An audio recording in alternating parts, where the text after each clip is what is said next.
So, boys and girls, we're back at it. Working on doing a carburetor conversion for the electric glide. What I have now is it's an old shovel head style carburetor, Bendix Xenix. It's a butterfly carburetor. Goes straight through. There's no slider up and down like the CV carburetor. I don't believe it has an accelerator pump, so there's no assist.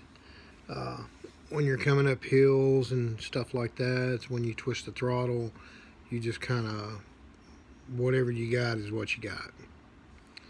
So I'm working on a parts list. So if there's anybody out there trying to do it, on their own, have some idea what to be looking for. Well, if you have this type of carburetor, what you have now is what they call compliance fittings. They're like rubber boots that fit on the heads, and your intake manifold goes in there, and you have these screwdriver clamps that hold your intake manifold in. Then your manifold actually has two bolts that your carburetor bolts to, so it doesn't slide in like the CV carburetor.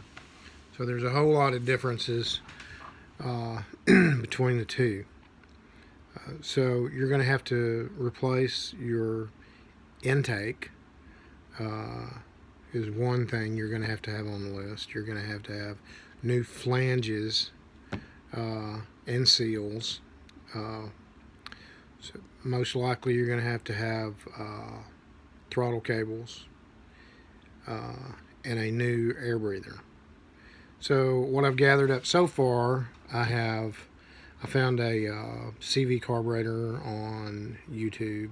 I mean, not YouTube, but eBay, that I'm going to have to rebuild or have it rebuilt. I've got my flanges, I've got my intake manifold. So far I've got about, I've got $30 in the flanges and the seals. I've got $55 in the carburetor, and I have about $30 in the intake manifold. So you guys can probably guess about what. Throttle cables are probably $25, $35 each. You have a push-pull, and then whatever your intake manifold is going to cost you. I'll do another video, and I'll kind of show you what parts I've gathered up.